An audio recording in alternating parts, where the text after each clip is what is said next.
would happen if two of the most ferocious and feared individuals in the galaxy faced off against one another? Efficient behavior operating in hazardous situations. Welcome to WatchMojo.com, and in today's duel, we're pitting Halo's Master Chief against Metroid's Samus. I felt something in the air. The presence of a dark intelligence. To determine a winner in this duel, we'll be looking at each character's individual attributes, and each side will have all available weapons and abilities at their disposal. So let's get it going. Round 1, Strength and Endurance. Sorry for the quick thaw, Master Chief. Things are a little hectic right now. Standing at a towering 7 feet tall and weighing in at a literal ton in his signature Mjolnir power armor, we think it's safe to say that the Chief is a physical force to be reckoned with. It's evident throughout the game that Chief is a very strong man, as he's able to flip large vehicles like warthogs and tanks with a simple flick of the wrist. He can also kill many large enemies simply by smacking them with the butt of his gun, indicating a large amount of force in the simplest of melee actions. As if his physical strength wasn't scary enough, he is also psychologically adept at handling high-stakes situations due to his vigorous training. He can easily soldier through high-octane action and barely break a sweat.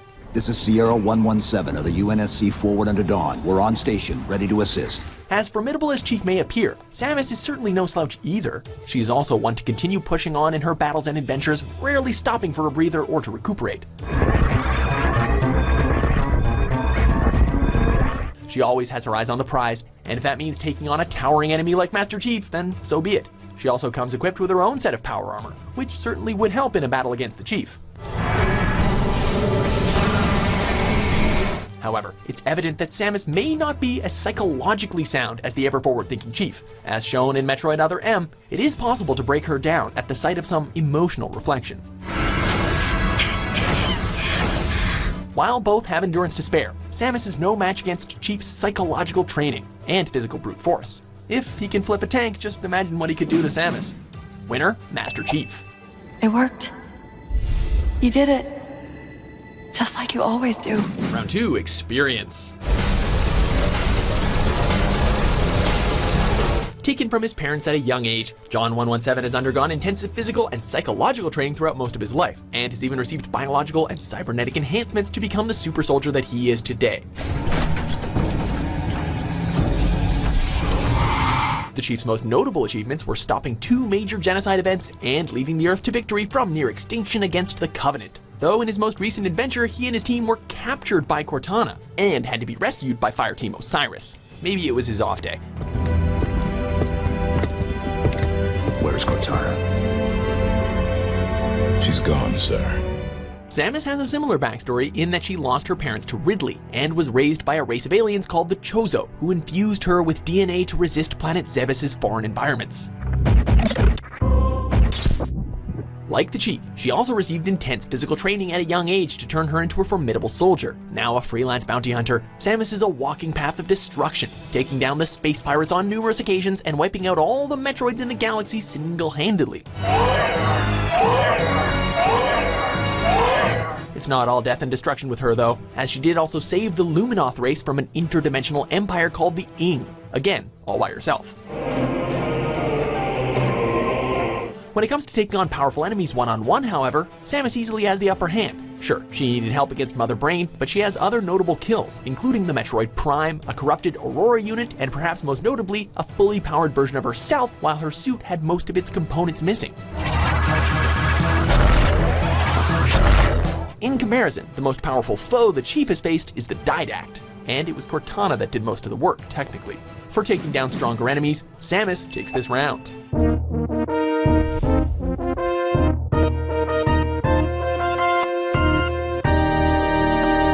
Round 3, Allies. Unlike you, I'm no galactic savior. I'm merely human.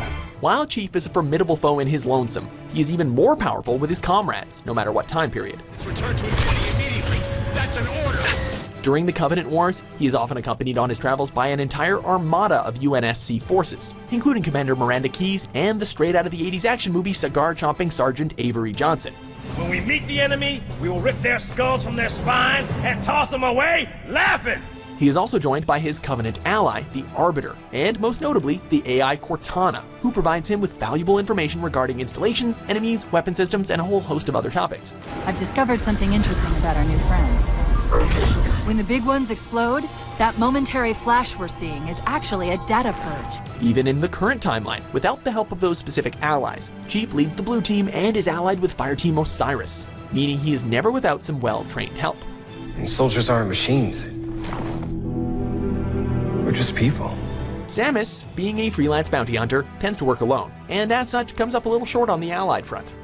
What are you talking about? That's not to say that she doesn't have a few friends who could join her in the mix. She has worked with other soldiers hired by the Galactic Federation, but said Federation is filled with corrupted individuals who tend to backstab Samus for their own personal needs. But a small group within the Federation co-opted my report for its own purposes. There is also the baby Metroid who sadly passed on, but not without granting Samus the Hyper Beam.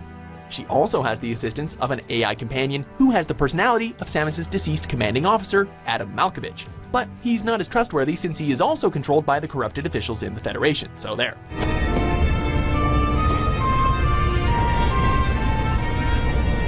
This one's really no contest. No matter the circumstances, Chief always has the help of many other experienced and dedicated soldiers watching his back whenever the time comes. Whereas most of Samus's allies can't really be trusted, so she tends to work alone. Winner, Master Chief. Reset! Hops! Round 4, Versatility. As standard with any Spartan armor, Master Chief's suit comes with a wide variety of special abilities. His thruster and jetpacks allow him to make large leaps across the battlefield, the bubble shield is able to protect him from any projectiles while easily being able to move in and out of it, and he is knowledgeable in being able to use any form of vehicle, whether it belonged to friend or foe. The Chief also has access to the active camouflage and hologram decoy, but Samus's Barrier Suit visor has a built-in thermal and X-ray visor, allowing her to see cloaked enemies and pinpoint fakes, effectively making Chief's last two abilities kinda useless. Said suit also comes loaded with a lot of tricks. She can morph into a ball in order to reach otherwise inaccessible areas, her speed booster can make her run at Mach speed, and the space jump allows her to stay in the air indefinitely. She can also scan enemies and objects to learn more about how they function and exploit their weaknesses. Finally, she has access to the gunship, which she can use to call in airstrikes. Samus's suit literally runs around the Chief here. It's faster, it has more useful features, and when that powerful suit eventually breaks apart, Samus is far more nimble and versatile in her Zero suit. Winner, Samus.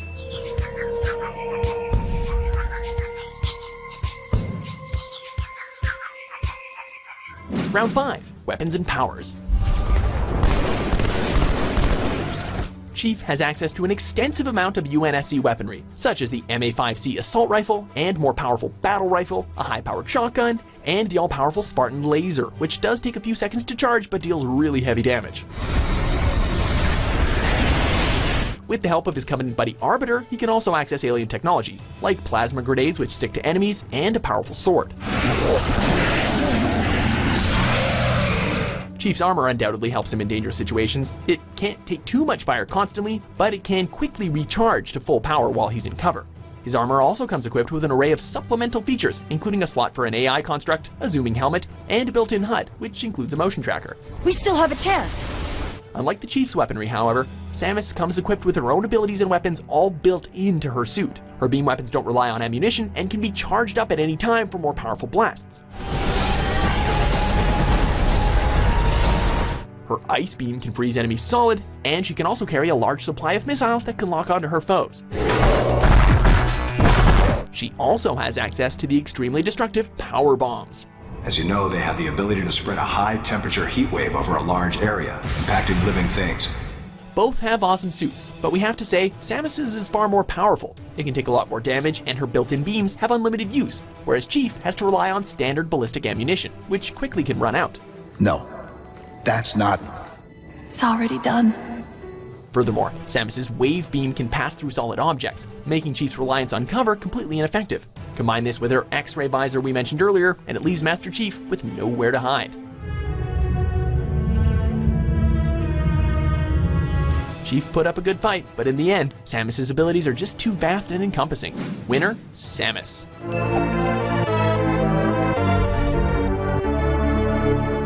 While Master Chief is physically imposing and can get some backup from some very powerful friends, Samus is way too much for him. She's faster, can take more of a beating, and has so many tricks literally up her sleeve.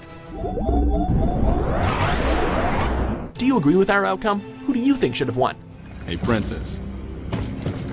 Does this view bring back any memories? Be sure to debate in the comments and subscribe to WatchMojo.com for more great videos every day.